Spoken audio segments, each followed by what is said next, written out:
नमस्कार दोस्तों, मैं दिव्यांश आप लोगों का स्वागत करता हूं आपके अपने परिवार द एग्जाम बडी में। देखो बेटा, करंट अफेयर्स एक महत्वपूर्ण सब्जेक्ट है, वो भी जब आप यूपी की एग्जाम्स की तैयारी करें तो उसमें यूपी के करंट अफेयर्स का भी लोड होना चाहिए। तो आपकी इसी समस्या को दूर करने के लिए द एग्जाम्स बडी में आज बेटा हम लोग चर्चा करेंगे। आज से लगातार हम लोग चर्चा करेंगे। पहले बेटा इसमें 25 क्वेश्चन होंगे, जो 20 क्वेश्चन आपके नेशनल और इंटरनेशनल होंगे, और लास्ट में 5 क्वेश्चन यूपी जीके से संबंधित होंगे, जो कि यूपी के करंट अफेयर्स स्पेसिफिक यूपी को टारगेट करेंगे। तो चलिए इस सेशन को स्टार्ट करते हैं। यूपी के सभी एग्जाम्स में ये बहुत महत्वपूर्ण होने वाला है। और हम अपने यहाँ एक मनी बैक गारंटी प्रोग्राम लेके आते हैं। ये मनी बैक गारंटी प्रोग्राम है क्या? दो बेटा, सबसे बड़ी चीज है कि आज ऐसा टाइम चल रहा है कि मैं तो आपसे दावा कर दूं कि यार मैं आप लोगों के लिए कंप्लीटली कोर्स बना दूंगा, आप बैच ले लीजिए। लेकिन क्या ये बैच आपके काम का है? आपको किसी तरह से फलेगा फूलेगा भी? तो बेटा देखो, आपके एग्जाम्स में 90% से ज़्यादा सिलेबस हम अपने पूरे के पूरे कंटेंट से फंसा के दिखाएंगे। अगर ऐसा नहीं होता है तो आपकी पूरी फीस रिटर्न। चाहे आप आबकारी सिपाही बनना चाहते हो, वन रक्षक बनना चाहते हो, मतलब यूपी ट्रिपल एससी का कोई भी एग्जाम्स हो, यूपी पुलिस का कोई एग्जाम्स हो, अभी बेटा हम यूपी को ही कवर कर पा रहे हैं, तब तक बेटा आप लोग मनी बैक गारंटी केवल यूपी के एग्जाम्स में। जैसे ही हम इतने कैपेबल होते हैं कि बाकी सभी एग्जाम्स को कवर करें तो उन सभी एग्जाम्स में आ जाएगा। और कुछ लोगों की बेटा ये शिकायत है कि 9 द्वार बैच को थोड़ा सा इश्यूज आ रहा, तो ये इश्यूज भी बेटा सॉल्व हो चुके। आज से आपके सारे सेशन लाइव चल ही रहे हैं, आप लोगों को दिख ही रहे होंगे लगातार लाइव। आप बेटा सेशन को स्टार्ट करते हैं। मन में कोई क्वेश्चन डाउट उत्पन्न होता है तो कमेंट सेशन में पूछ लेना। सुबह के बेटा 6 बज चुके हैं, आप लोग सेशन देख रहे हैं। ये दो बेटा क्यूआर कोड दिख रहे होंगे अभी। पहले में बेटा आप लोगों का यूट्यूब है, अगर इसकी पीडीएफ आप लोगों तक पहुंचेगी, अगर आप लोग स्कैन करते हैं तो बेटा पीडीएफ ज्वाइन कर लेंगे। ये बेटा चैनल ज्वाइन करने का है, हमारा एप्लीकेशन ज्वाइन करने का, यूट्यूब और एप्लीकेशन में आप इजिली बैच परचेज कर सकते हैं। अब पहला प्रश्न है, हाल ही में केंद्र सरकार द्वारा भारतीय सेना के अगले प्रमुख चीफ ऑफ आर्मी स्टाफ के रूप में किसे नियुक्त किया गया? COAS बड़ा बेहतरीन सा पद है। इस पद पे बड़ा जनरल उपेंद्र द्विवेदी को नियुक्त किया गया, लेफ्टिनेंट जनरल धीरज सेठ को नियुक्त किया गया, लेफ्टिनेंट जनरल उपेंद्र कुमार को नियुक्त किया गया, या जनरल मनोज पांडे, या इनमें से कोई नहीं। दो बेटा बड़ा ध्यान से देने की योद है, जब कभी सेना इंडियन आर्मी की चर्चा करते हैं तो आपको सेना दिवस याद होना चाहिए। अच्छा बताओ बेटा, पहले कमेंट करो कि सेना दिवस कब मनाया जाता है। तो प्रत्येक विद्यार्थी को इस बात को तो पता होना चाहिए कि सेना दिवस किस दिन मनाया जाता है। बिल्कुल सही जवाब दे रहे हैं बेटा, 15 जनवरी को सेना दिवस मनाया जाता है। साथ ही साथ बेटा याद रखना, अब जब चीफ ऑफ आर्मी स्टाफ के रूप में आते हैं तो बेटा इसमें क्या होता है, आपका कार्यकाल 3 साल का होगा या 62 ईयर तक का होगा। अब डिपेंड करता है जो भी पहले हो जाए, या तो 3 साल या 62 वर्ष की आयु तक। अब इस समय बना कौन है? तो याद हो, भारतीय थल सेना के वर्तमान उप प्रमुख जनरल लेफ्टिनेंट जनरल धीरज सेठ को बेटा पदभार सौंपा गया है चीफ ऑफ आर्मी स्टाफ के रूप में। और ये अपना पद ग्रहण कब करेंगे? ये ग्रहण करेंगे 30 जून को। अभी ये वर्तमान समय में किस पद पे हैं? ये वर्तमान समय में सेना के उप प्रमुख हैं, ये भी बेटा याद रखना, ठीक है। 30 जून से ये अपना पदभार ग्रहण करेंगे as chief of army staff COAS के फॉर्मेट में। नेक्स्ट क्वेश्चन है, रूस में आयोजित second international festival of sand sculpture में प्रतिष्ठित रूस grand sand master cup 2026, Russia grand sand master cup 2016 won by the first Indian, जीतने वाले पहले भारतीय रेत कलाकार कौन है? दो बेटा है क्या, इन्होंने रेत से मूर्तियां बना देते हैं, और इन्होंने अभी बेटा 3 मीटर ऊंची रेत की मूर्ति बनाई। कितनी बेटा? 3 मीटर ऊंची रेत की मूर्ति बनाई है। और इनका नाम क्या? ये बेटा उड़ीसा के हैं। आप नाम आप बताओ। सुदर्शन पटनायक है, शुभल महाराणा है, मानस कुमार साहू है, नित्यानंद भूया है, या इनमें से कोई नहीं। तो याद रखो सुदर्शन पटनायक जी हैं। सुदर्शन पटनायक का जन्म कहाँ पे होता है? उड़ीसा में होता है। इन्होंने बेटा 2014 में भारत के चौथे सर्वोच्च नागरिक पुरस्कार पद्मश्री से भी सम्मानित किया। 2017 में समुद्री तट दुनिया का सबसे ऊंचा रेत का महल इन्होंने बनाया कर इन्होंने वर्ल्ड रिकॉर्ड भी, और हाल ही में 2026 का रूस ग्रैंड सैंड मास्टर कप जीते हैं और जीतने वाले पहले भारतीय बन गए, इसलिए नाम और याद रखना। सेकंड का सही ऑप्शन क्या होता है? ऑप्शन नंबर ए बिल्कुल सही। नेक्स्ट क्वेश्चन है, 15 जून 2026 को भारतीय वायुसेना के इतिहास में एक मील का पत्थर स्थापित करते हुए किस अकादमी से राष्ट्रीय रक्षा अकादमी NDA मार्ग से प्रशिक्षित महिला अधिकारियों के पहले बैच को कमीशन किया गया? महिला अधिकारियों का पहला बैच का कमीशन बेटा कहां से आया? कोयम्बटूर से आया, डुंडीगल से आया, देहरादून से आया, खड़गवाशाल में आया, या बेटा इनमें से कहीं नहीं? जल्दी से बेटा बताओ। देखो यार एक बात बड़े अच्छे से ध्यान रखना, वर्तमान समय में महिलाओं के शिक्षित होने से संबंधित नहीं, महिलाओं के विकास से संबंधित जितने भी प्रश्न हैं हर एक एग्जाम में आपके पूछे जाएंगे। ये बेटा याद रखना, अभी पीओपी हुई थी, पीओपी में बेटा शामिल कौन हुए थे? राजनाथ सिंह शामिल हुए थे। और इसमें क्या 5 महिला अधिकारियों को विंग्स प्रदान किया गया, जिसमें 2 फाइटर स्ट्रीम लड़ाकू शाखा से और 3 मेंटेनेंस ग्राउंड ड्यूटी से। अब बेटा इसमें कुल 231 बेटा कैंडिडेट्स को स्नातक की उपाधि मिलती है। 231 में 194 मेल और 37 महिलाएं शामिल थी। और इस तरह से पहला बैच कंप्लीट होता है। वो भी कहां से बेटा? ये बैच कहां पे कंप्लीट? ये बेटा डुंडीगल से होता है, वायुसेना अकादमी डुंडीगल। अर्थात थर्ड का ऑप्शन नंबर क्या रहा? ऑप्शन नंबर बी बिल्कुल सही रहा। अब हमेशा ये क्वेश्चन आपके इतिहास में भी पूछा जाएगा, करंट अफेयर्स में पूछा जाएगा, क्योंकि महिलाओं का पहला एयरफोर्स का बैच तैयार होता है कहां से? वायुसेना अकादमी डुंडीगल से। पॉइंट्स याद रखना। कुल बेटा कितने? 194 male candidates, 37 female candidates total बेटा। और इसको इनकी पीओपी में बेटा शामिल कौन हुए? पीओपी में भारत के रक्षा मंत्री राजनाथ सिंह शामिल होते हैं। अच्छा, डुंडीगल की स्थापना कब होती? डुंडीगल की स्थापना होती 1971 में। ये भी एक पॉइंट से याद रख लेना। और भारत की पहली 3 महिला फाइटर पायलट के नाम याद रखना। एक सेकंड, मैं इसको पेज को कैसा कर दूं, आप लोग बताओ बेटा। व्हाइट कलर ही पसंद आता, मुझे पता नहीं को। 3 महिला पायलट, अगर आपसे प्रश्न पूछा जाए भारत की पहली 3 महिला फाइटर कौन सी? एक अवनी चतुर्वेदी, नाम बेटा याद रखना, अवनी चतुर्वेदी। भावना कंठ, नाम बेटा इनका याद रखना, ये नाम आपसे पूछे जाएंगे। भावना कंठ और मोहना सिंह, ये बेटा 3 नाम याद रखो। अवनी चतुर्वेदी, क्या बेटा? अवनी चतुर्वेदी, भावना कंठ और मोहना सिंह। इन्होंने 2016 में प्रायोगिक योजना में के तहत एडमिशन लिया था। नेक्स्ट क्वेश्चन पूछ रहा है। अगला प्रश्न है कि जल्दी से बताओ, भारत की अध्यक्षता में आयोजित ब्रिक्स की कृषि मंत्रियों की बैठक में खाद्य सुरक्षा और सतत कृषि के लिए कौन सा संयुक्त घोषणा पत्र सर्वसम्मति से अपनाया गया? ब्रिक्स की कृषि मंत्रियों की बैठक में इंदौर घोषणा पत्र, नई दिल्ली घोषणा पत्र, भोपाल घोषणा पत्र, जोहान्सबर्ग घोषणा पत्र, या इनमें से कोई नहीं? बेटा याद रखो, ब्रिक्स कृषि मंत्रियों की बैठक में इंदौर घोषणा पत्र को सर्वसम्मति से अपनाया गया।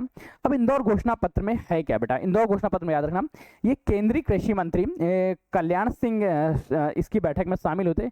इस घोषणा पत्र में 4 नए ब्रिक्स मंचों की पहल शुरू की गई। ब्रिक्स एग्रो इकोनॉमिक्स को पुनर्जीवित करना, ब्रिक्स डिजिटल कृषि नेटवर्क को बढ़ावा देना, साथ ही साथ बीज प्रणालियों में सुधार करना, और ब्रिक्स एग्रीन जिसमें इनपुट और आउटपुट दोनों को व्यवस्थित करना। घोषणा पत्र का क्या नाम है? इंदौर घोषणा पत्र। कब कहां पे पेश किया गया? ब्रिक्स कृषि मंत्रियों की बैठक में। अर्थात चौथे का ऑप्शन नंबर क्या होता? ऑप्शन नंबर ए बिल्कुल सही हो जाता। अब एक बात याद रखना, ब्रिक्स दुनिया की लगभग आधी आबादी वैश्विक कृषि का भूमि प्रयोग चर्चा करें तो पूरी दुनिया के लगभग 42% वैश्विक खाद्यान्न का उत्पादन ब्रिक्स देश करते हैं। और इसलिए ब्रिक्स की बैठक बहुत इंपॉर्टेंट हो जाती है।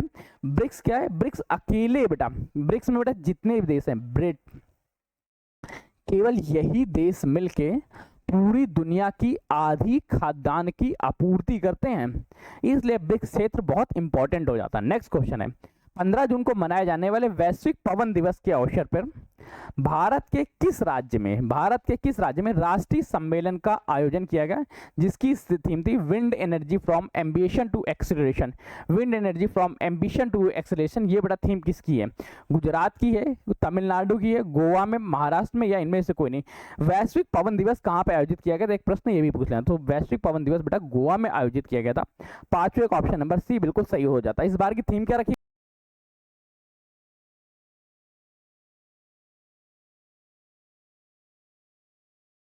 सबसे जरूरी चीज 2 पॉइंट्स और याद रख लेना जो कि आपसे क्वेश्चन में पूछा जाएगा।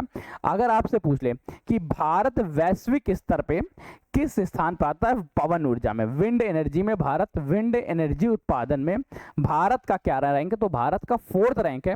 फर्स्ट रैंक पे सबसे ज्यादा चीन में उत्पादन होती है वायु से ऊर्जा। सेकंड नंबर पे बेटा अमेरिका में होती है। थर्ड नंबर की याद रखना बेटा, थर्ड नंबर पे जर्मनी होता है और 4th नंबर पे भारत आता है। भारत पवन से ऊर्जा उत्पादन में 4थे नंबर पे आता है। भारत में सर्वाधिक पवन ऊर्जा क्षमता वाले 3 शीर्ष क्रम राज्यों की श्रेणी में आता है। तो अगर भारत भी पूछ ले, भारत में सबसे ज्यादा कौन सा, भारत में सबसे ज्यादा बेटा गुजरात में, सेकंड नंबर बेटा हमारा तमिलनाडु याद रखना, थर्ड नंबर बेटा अपना राजस्थान याद रखना। भारत में एक राष्ट्रीय पवन ऊर्जा संस्थान भी स्थापित है, वो कहाँ पे स्थित है, जल्दी से बेटा बताओ कि भारत में राष्ट्रीय पवन ऊर्जा संस्थान, राष्ट्रीय पवन ऊर्जा संस्थान भी की स्थापना हुई है। ये संस्थान कहाँ पे, ये संस्थान बेटा हमारे तमिलनाडु चेन्नई में है। कहाँ पे बेटा, चेन्नई तमिलनाडु में, ये पॉइंट्स याद रखना। नेक्स्ट क्वेश्चन है, हाल ही में सर्वोच्च न्यायालय ने मोटर दुर्घटना मुआवजे की गणना के संबंध में महत्वपूर्ण कानूनी सिद्धांत या श्रेणी को मान्यता देते हुए गृहिणियों को राष्ट्र निर्माता घोषित किया है।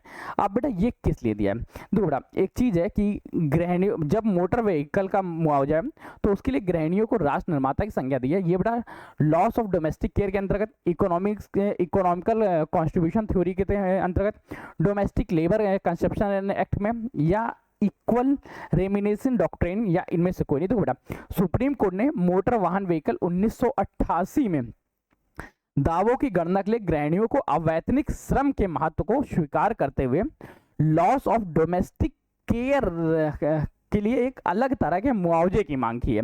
अब बेटा है क्या, देखो ज्यादातर महिलाएं क्या हैं कि आज भी इस बात को सत्यता से मानना पड़ेगा कि सब होम मेकर्स हैं। इस वजह से उनकी कोई एक्टिव इनकम तो नहीं हो रही होती है, लेकिन वो अपने घर को चलाने में बहुत बड़ा योगदान दे रही होती। तो उस योगदान को न्यूनतम 30,000 रुपए प्रति माह जोड़ने का आवेदन दिया गया। माह जोड़ना होगा जिसमें प्रति वर्ष 10% की संचयी वृद्धि भी हो रही होगी। मतलब अगर आज आपके यहाँ आपकी विवाह होता है तो आपको ये माना जाएगा 30,000 रुपए प्रति माह उस व्यक्ति के जो होम मेकर है उसकी सैलरी होनी चाहिए, और उसमें 10% संचयी वृद्धि होती रहेगी हर साल। ये भी बेटा यह बात याद रखना। इससे पहले सुप्रीम कोर्ट ने कीर्ति बनाम वर्सेस ओरिएंटल इंश्योरेंस कंपनी के में ऐतिहासिक मामले में गृहिणियों की एक काल्पनिक आय तय करने का आदेश दिया गया था, और जिसको भारतीय संविधान की आर्टिकल नंबर 39D के तहत पुरुषों और महिलाओं को समान कार्यों को एवं समान रोजगार समान वेतन देने के बारे में सुनिश्चित करेगा। लॉस ऑफ डोमेस्टिक केयर बेटा कितने धनराशि है, मिनिमम 30,000, जिसमें बेटा 10% संचयी वृद्धि भी जुड़ता रहेगा।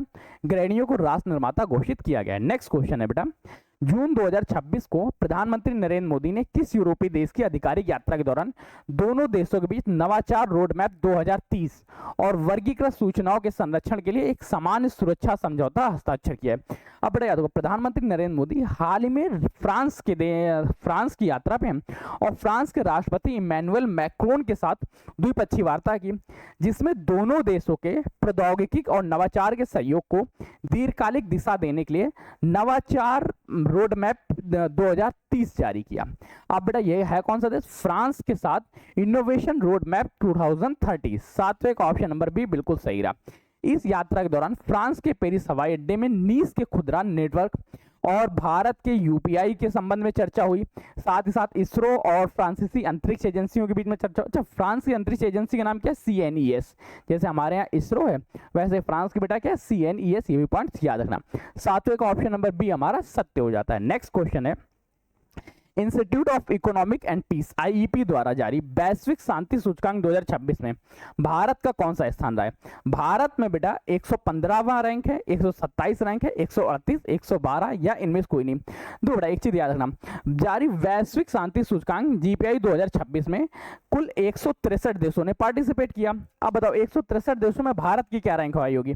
भारत की रैंक बेटा 2025 की चर्चा करें तब थी 115। अब बेटा बताओ 2026 में कितनी आई, 2026 में 127। ये बेटा हमारे यहाँ पे शांति है, शांति का गिरावट लगातार गिरती जा रही है।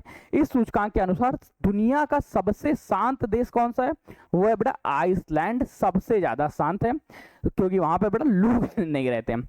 आइसलैंड को दुनिया का सबसे शांतिपूर्वक देश माना गया। वहीं दक्षिण एशिया में भूटान को वैश्विक 16वीं रैंक पे आया है। हमारा पड़ोसी भूटान, इसकी रैंक है 16वीं, भारत की रैंक है 127वीं। श्रीलंका को अपनी रैंकिंग रैंकिंग में बेटा सुधारते हुए श्रीलंका की चर्चा करें जो हमारे बिल्कुल नीचे है, इसकी रैंक आई है 67। अब बेटा अब आप लोग समझिए कि क्या हालत चल रही भारत की शांति में, भारत में कितनी ज़्यादा शांति है। और ये आपसे अवार्ड्स पूछा जाएगा। इस शुरुआत अगर आपसे पूछ लें कि इस अवार्ड की शुरुआत कब हुई थी, तो इस अवार्ड की शुरुआत सन 2007 से प्रारंभ हुई थी। नेक्स्ट क्वेश्चन बेटा है कि departmental for promotion of industries and internal trade DPTI और ONDC द्वारा संयुक्त रूप से चर्चा में रहा डिजी दुकान पहल का मुख्य उद्देश्य क्या है। डिजी दुकान का बेटा पहल ई-कॉमर्स ग्राहकों को सब्सिडी देना, किराना दुकानों को बिजनेस टू बिजनेस खरीद के लिए डिजिटलीकरण करना, मैं हट जाता हूँ बेटा, सरकारी राशन दुकानों पर डिजिटल भुगतान अनिवार्य करना, या ग्रामीण शिल्पकारों को वैश्विक बाजार उपलब्ध कराना। निम्नलिखित में से कौन सा ऑप्शन सबसे ज्यादा सही रहेगा? तो बेटा याद रखो, departmental for promotion of industrial and internal trade और ONDC द्वारा संयुक्त रूप से चर्चा में डिजी दुकान। डिजी दुकान का बेटा उद्देश्य क्या रखा गया, ये बात बेटा आपसे क्वेश्चन पूछ रहा है। तो डिजी दुकान के बारे में बेटा याद रखना है कि डिजी दुकान का उद्देश्य है कि बिजनेस टू बिजनेस, जो बेटा किराना दुकान है बिजनेस टू बिजनेस खरीद कर रही होती हैं, उन चीजों को बेटा इंप्रूव करना। ठीक है, उन चीजों को इंप्रूव करना, ये इसका उद्देश्य है। अर्थात 9th का ऑप्शन नंबर 11, 9th का ऑप्शन नंबर बी बिल्कुल सही हो जाता है। नेक्स्ट बेटा क्वेश्चन पूछ रहा है, अगला क्वेश्चन दिया गया है कि हाल ही में रक्षा अनुसंधान और विकास संगठन द्वारा लगातार 3 सफल उड़ान परीक्षणों के माध्यम से किस स्वदेशी मिसाइल प्रणाली के माध्यम से मध्यम दूरी के संस्करण का पहला सफल परीक्षण किया? तो बेटा प्रश्न इतना पूछ रहा है, DRDO द्वारा लगातार 3 सफल उड़ान परीक्षणों के माध्यम से स्वदेशी मिसाइल प्रणाली के मध्यम दूरी का संस्करण कौन सा है? नौसैनिक एंटीशिप मिसाइल, शौर्य मिसाइल 2 है, या प्रलय बैलिस्टिक मिसाइल है, आकाश न्यू जनरेशन डिफेंस सिस्टम है, या इनमें से कोई नहीं? तो बेटा याद रखना, ये है बेटा नौसैनिक एंटीशिप मिसाइल। 10वें का ऑप्शन नंबर क्या रहता है? ए बिल्कुल सही हो जाता है। नेक्स्ट क्वेश्चन स्विच करते हैं और पूछते हैं। अगला क्वेश्चन है, हाल ही में शोधकर्ताओं द्वारा हिमालय और एशियाई उच्च क्षेत्रों में पाई जाने वाली तितली की एक नई प्रजाति चोनला अलिब्रिस्ट्रा का, क्या बेटा चोनला अल्ब्रिस्ट्रा, जिसे नैरो बेडेड वॉल भी कहा जाता है, इसकी खोज मायोदीरिया में की गई। अब बेटा ये कहाँ पे? मायोदीरिया पास सिक्किम में है, अरुणाचल प्रदेश में है, असम में, हिमाचल प्रदेश में, इनमें से कोई नहीं। बड़ा आसान हो गया। वैज्ञानिकों ने हाल ही में अरुणाचल प्रदेश की लोअर दिबांग घाटी में स्थित मायोदीपिया दर्रे में एक बेटा नई तितली की प्रजाति खोज दी है, जिसको बेटा चोनल्ला अल्ब्रिस्ट्रा कहते हैं। क्या बेटा चोनल्ला अल्ब्रिस्ट्रा कहते हैं। विश्व स्तर पर जीन्स की 10वीं ज्ञात प्रजाति है, जो भारत में दर्ज होने वाली दूसरी चोनल्ला प्रजाति हो जाती है। ये पॉइंट्स याद रखना। 11वें का ऑप्शन नंबर बी बिल्कुल सही। अगला प्रश्न है, तेलंगाना राज्य में हाल ही में किस अत्यधिक विषैले और बिना किसी विशेष एंटीडोट वाले सिंथेटिक शाकनाशी खरपतवार नाशी पर पूरी तरह से प्रतिबंध लगा दिया गया है, जिससे वह ऐसा करने वाला भारत का तीसरा राज्य बन गया? तो बेटा एक बहुत ज्यादा विशेष विषैले खरपतवार नाशी पर रोक लगा दिया गया, जिसको बेटा हार्बिसाइड्स बोलते हैं। इस पर बेटा रोक किसने लगाया? भारत का तीसरा राज्य बन गया बेटा तेलंगाना। अब बेटा इसका नाम क्या है? ये बेटा कौन सा है?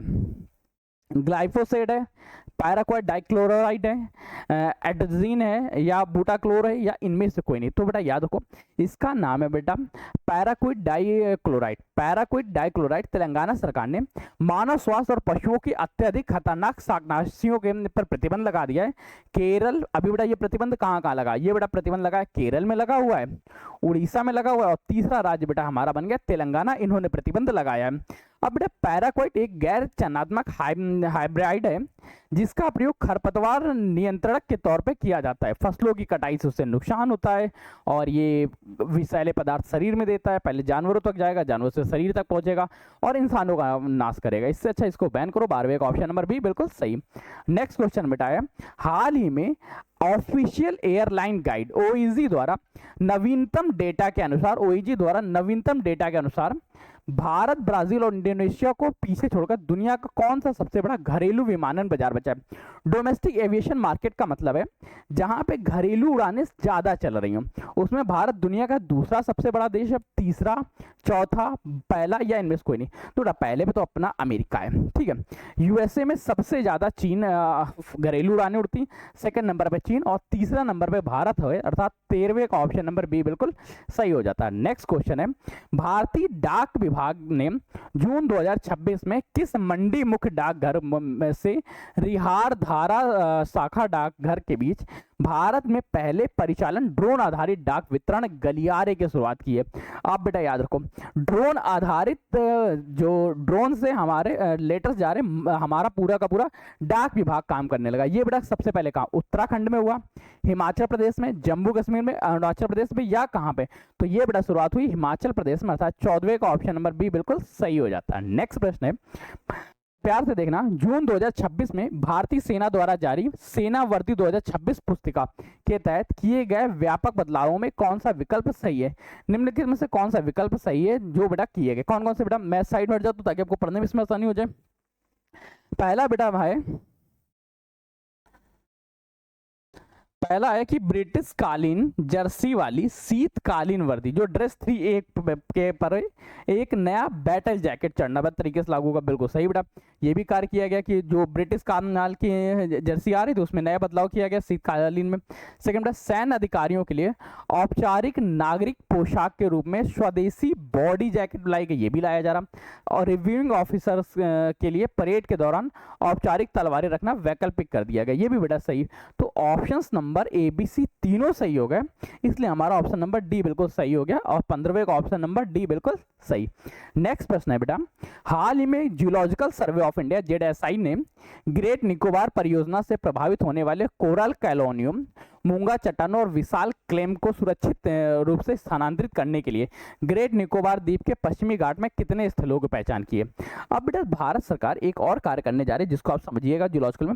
भारतीय प्राणी सर्वेक्षण जेडएसआई ने ग्रेट निकोबार द्वीप के पश्चिमी तट पर 4 विशिष्ट उपयुक्त समुद्री क्षेत्रों की पहचान की है, जहां पे मेगा प्रोजेक्ट के तहत प्रभावित होने वाले दुर्लभ कोरल और विशाल समुद्री क्लेम को ट्रांसलोकेट किया जाएगा, पुनर्विकसित किया जाएगा। इसके लिए बेटा कौन कौन सी जगह स्थापना, 4 स्थलों की इसकी मांग की गई। बेटा कौन कौन से 4 स्थल हैं, ये बेटा पॉइंट्स याद रखना, साथ साथ याद रखना। ZSI zoological survey of India जहां चर्चा की जाए तुरंत आपको याद रखना, इसकी स्थापना कब हुई थी? 1 जुलाई सन 1916। इसका हेडक्वार्टर कहाँ पे? इसका हेडक्वार्टर बेटा कोलकाता पश्चिम बंगाल में, ये भी पॉइंट्स याद रखना।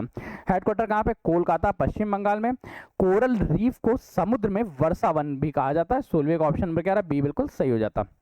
नेक्स्ट क्वेश्चन है बाबू, ध्यान रखना है कि 15 जून 2026 को भारत के उपराष्ट्रपति सीपी राधाकृष्णन द्वारा नई दिल्ली में विमोचित पुस्तक अगथियर द यूनिफायर किस महान भारतीय संत और उनके सांस्कृतिक योगदान पर आधारित है? अगथियर द यूनिफायर महाराष्ट्री वशिष्ठ पे है, अगस्त पे है, वाल्मीकि पे है, तिरुवल्लुवर पे है, या इनमें से कोई? तो अगस्त को अगथियर भी कहा जाता।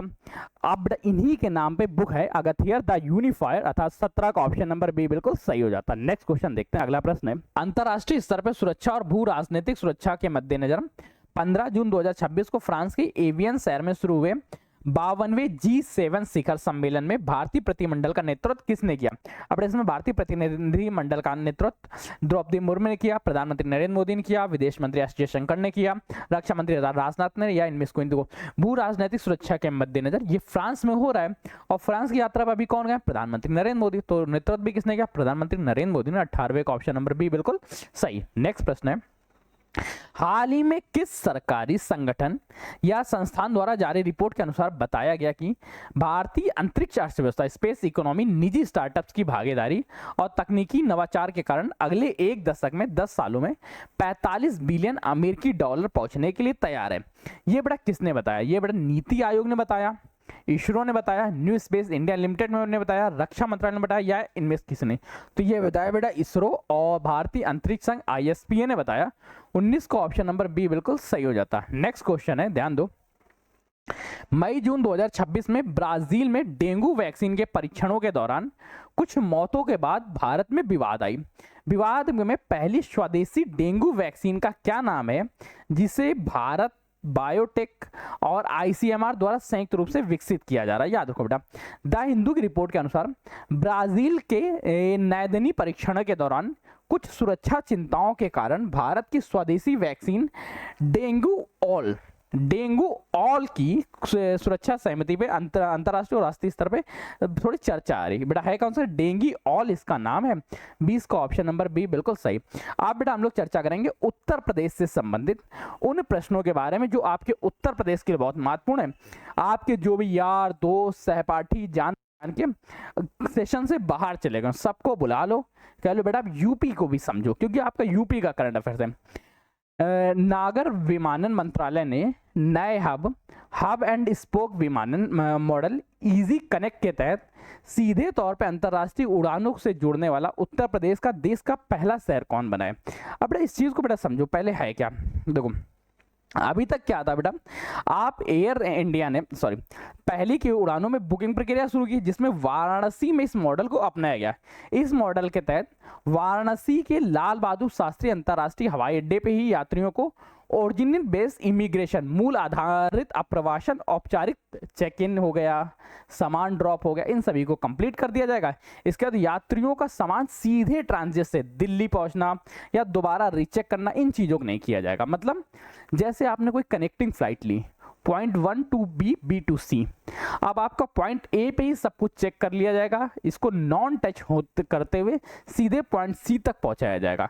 तो आपका प्री चेक इन हो गया, सामान हो गया, इन सब चीजों को टाइम बचेगा। और ये भारत में उत्तर प्रदेश के किस शहर में सबसे पहले प्रारंभ हुई है? ये बेटा प्रश्न पूछ रहा है। तो ये सबसे पहले प्रारंभ होता है बेटा वाराणसी में। 21 का ऑप्शन नंबर बी बिल्कुल सही हो जाता है, वाराणसी। नेक्स्ट क्वेश्चन है, जून 2026 में भारत और फ्रांस के बीच हस्ताक्षरित द्विपक्षीय समझौते के तहत उत्तर प्रदेश के किस शहर में विमानन और एरोनॉटिक्स विनिर्माण क्षेत्र में कार्यबल को प्रशिक्षित करने के लिए national centre for excellence for skilling in aeronautics किसकी बेटा निर्माण किया जा रहा है? देख लो, national centre for excellence for skilling in aeronautics, इसकी स्थापना की मंजूरी बेटा किस शहर के लिए मिली है? आगरा के लिए, कानपुर के लिए, अमेठी के लिए, गाजियाबाद के लिए, या इनमें से कोई नहीं? देखो, प्रधानमंत्री नरेंद्र मोदी ने फ्रांस की यात्रा के दौरान घोषित रक्षा, औद्योगिक और कौशल विकास सहयोग के रूप में उत्तर प्रदेश के कानपुर में स्थित राष्ट्रीय कौशल प्रशिक्षण NSTI ने national centre of excellence for skilling in aeronautics भी स्थापित करने का निर्णय लिया है। अब यह है का ये बेटा कानपुर में स्थापित हो रही, जिससे एरोनॉटिक्स की दुनिया में कानपुर का भी एक विशेष नाम आएगा, अर्थात 22 का ऑप्शन नंबर बी बिल्कुल सही हो जाता है।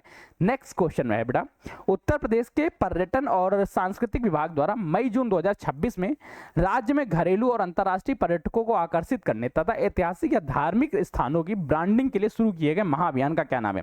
अब देखो उत्तर प्रदेश कर क्या रहा है, उत्तर प्रदेश पर्यटकों को आकर्षित कर रहा है। इसके लिए बेटा उसने एक नई योजना बनाई। इस योजना का क्या नाम रखा गया है? विजिट माई स्टेट, अतुल्य उत्तर प्रदेश, काशी अयोध्या दर्शन मार्ग, या उत्तर प्रदेश बुला रहा है? तो बेटा इस महाअभियान का नाम है विजिट माई स्टेट। इसमें है कि ऐतिहासिक और धार्मिक स्थलों की पुनः ब्रांडिंग की जा रही है। 23 का ऑप्शन नंबर बी बिल्कुल सही हो जाता है, एडवर्टाइजमेंट किया जा रहा है। नेक्स्ट क्वेश्चन है, अब बेटा आपसे प्रश्न को सीधा पूछेगा, विजिट माई स्टेट किस राज्य द्वारा जारी की गई? हो सकता है पूछने का तरीका बदल जाए, लेकिन क्वेश्चन यही रहेगा, विजिट माई स्टेट किस राज्य द्वारा जारी की गई? तो उत्तर प्रदेश राज्य द्वारा विजिट माई स्टेट जारी की। नेक्स्ट टाइम, उत्तर प्रदेश सरकार द्वारा जून 2026 में निर्णय लिए गए राज्य के किस जिले में धार्मिक सांस्कृतिक पर्यटन को बढ़ावा देने के लिए एक अत्याधुनिक अंतर्राष्ट्रीय योग ध्यान केंद्र स्थापित करने की आधारशिला रखी जाएगी? अब बेटा देखो, एक आधारशिला रखी जा रही है जो अंतर्राष्ट्रीय योग और ध्यान को केंद्र में करके लिए, ये बेटा कहाँ पे? अयोध्या में रखी जा रही है, मिर्जापुर में रखी जा रही है, गोरखपुर में रखी जा रही है, मथुरा में, या इनमें से कोई नहीं? तो यह बेटा स्थापित किया जा रहा है अयोध्या में, अर्थात 24 का ऑप्शन नंबर ए बिल्कुल सही हो जाता। नेक्स्ट क्वेश्चन है, उत्तर प्रदेश सरकार ने बुंदेलखंड क्षेत्र में जल संकट के स्थायी समाधान और कृषि उत्पादकता बढ़ाने के लिए किस देश की तकनीकी टीम के साथ मिलकर पुनर्योजी कृषि और जल संचयन परियोजना के क्रियान्वयन की समीक्षा की है? पुनर्योजन जल संचयन की बड़ा ये जो योजना है ये किसके द्वारा जारी की गई? भारत और नीदरलैंड मिल रहा है, इजराइल मिल रहा है, फ्रांस मिल रहा है, या जापान मिल रहा है? इसका बड़ा उद्देश्य क्या है?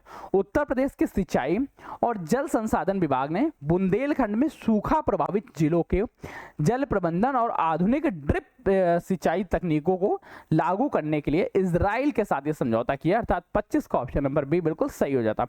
तो ये था बेटा वो महत्वपूर्ण प्रश्नों की श्रृंखला जो आपके एग्जाम्स के लिए अत्यंत महत्वपूर्ण है। आपने देखे, उम्मीद करता हूं कि आपको पसंद आए हों। अब बेटा दो प्रोग्राम, एक बेटा मनी बैक गारंटी प्रोग्राम, आप यूपी द एग्जाम्स बडी के किसी भी बैच में एनरोल होते हैं, सभी बैच में बेटा मनी बैक गारंटी प्रोग्राम चल रहा। अगर हमारा पढ़ाया हुआ 90% से ज़्यादा आपके पेपर में नहीं आता है तो हम आपकी कंप्लीट फीस रिटर्न कर देंगे। तो बेटा मिलते हैं इस तरह के बैचेस के बारे में जो दावा करते हैं आपका सिलेक्शन दिलाना। तब तक के लिए कीप स्टडी, कीप स्माइलिंग, पढ़ते रहिए, मुस्कुराते रहिए। पढ़ाई मुस्कुराहट एक साथ अच्छी लगती है, अकेले में दोनों अधूरे। कोई क्वेश्चन कोई डाउट कहीं पर उत्पन्न होता है तो बेटा मेरा नंबर ले लो, किसी बैच को दिक्कत है 9889057000, तो इस नंबर को सेव कर लो और डायरेक्ट व्हाट्सअप कर देना, हमारी सारी समस्याएं आपकी जाएगी। तब तक के लिए धन्यवाद दोस्तों। और हाँ, इसकी पीडीएफ आप लोगों को एप्लीकेशन पे मिल जाएगी। अब बेटा एक काम और करने जा रहे हैं कि एप्लीकेशन पे आप लोगों को इसके टेस्ट पेपर भी डेली डाल दिया जाए ताकि आप टेस्ट दे सकें। तब तक के लिए धन्यवाद दोस्तों।